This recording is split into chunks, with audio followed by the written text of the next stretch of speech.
ते मुसलमानाचं काय ऐकून येते और इथला तुम्हाला काय अनुभव ह्या दर्ग्याचा तिच्या ह्या दर्ग्याचा अनुभव? त्या दर्जाचा अनुभव इथं मला जर आम्ही इथं आल्यापासून हां तुम्हाला सांगतो कोणाचा रुपया कर्ज नाही, बर कोणाचं काहीच करू नाही. बर आम्ही खाऊन पिऊन सैनिक आहे. बर म्हणजे मूळ गाव तुमचं कुठलं? सोनं सोनंद. मूळ गाव आमचं पहिलं मूळ गाव म्हटलं तर सांगोलं. सांगोल्यातनं कवा आज पंच का परतून कोण आले कोण सोनंदला. बर सोनंदमधनं पुन्हा आमची मावळण दिली ती इथं. बर मावळण बिन आजी बी.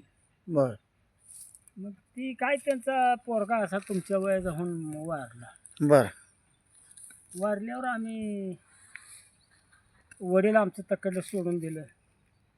थोडी जमीन होत तर सोनंदला बर 1-2 एकर बर ती सोडली. म्हटलं आता तिकडे सांभाळा ह्याच आलेच म्हणाले. सांभाळा आल्यावर पुन्हा मी याचा जन्म इथं झाला नाही बर त्या गावात.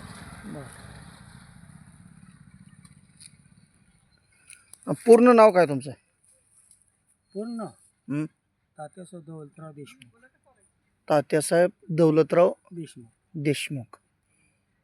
म्हणजे मूळ गाव तुमचं सोनंद. सोनं आता तुम्ही इथं बेवनूरला स्थायिक झाला. बेनोरला स्थायिक झाला. म्हणजे इथली जमीन तुम्ही कुणाच्या जमिनीवर आला? आजी आजीच्या. हां बरं म्हणजे आजीला काय मुलगा नव्हता? एक मुलगी आमची आई एक, हां दुसरी एक मावशी सोनंदमध्ये आहे. बरं त्या दोघीच होत्या. मग मावशीला काय मी बक्षीसपत्र केलं आज्यानं लगेच.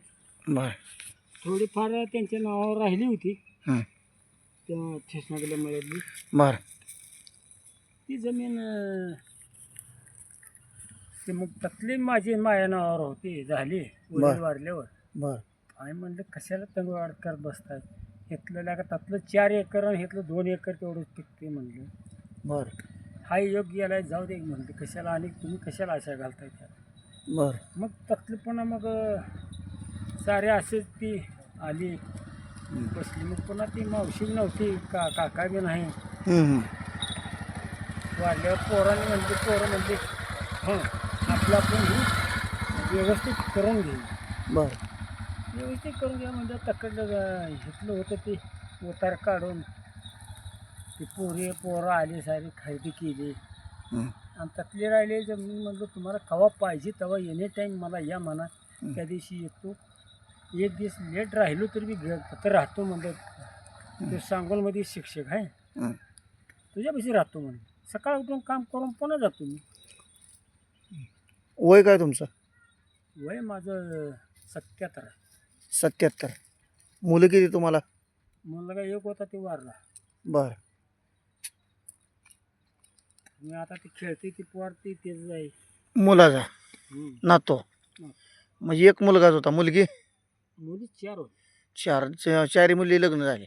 4ही मुली लग्न होऊन व्यवस्थित होऊन 2 वारले द्या. बरं 2-3 वारलेच म्हणा. एक मध्येच वारले बरं ॲक्सिडेंट होऊन बरं मुंबईलाच. बरं आणि एक इथं गावात दिले त्यांचा सपोर्ट आहे म्हणा की आपणाला. बरं बरं बरं कुठलेही कामधंदा काय करायचा आज हे करायचं आहे काय करूया. मामा जरा दम खावा मग मामा ग बसायचं. मी आता तुमचं इथं बघतं कोण नातो? नाही नाही केवढा आहे नातो? बार का आहे ना. असं आहे काय? मग शेती कोण बघतं? शेती आपण स्वतःच म्हणजे माणसं लावून? माणसं लावून. हां म्हणजे आता या ठिकाणी तुम्ही आणि तुमची मंडळी आणि सून सुना मुंबईला असते इथं नसते. असं आहे काय? मग नातू तेवढा तुमच्याजवळ? नाही नाही ते जात संगत असते ते. आज काल त्यांचा चुलत भाऊ एक वारलाय. बरं ती मातेला आली होती. बरं ती नव्ह ही पोर बारक हं. खेळते नव्हते. चालतं.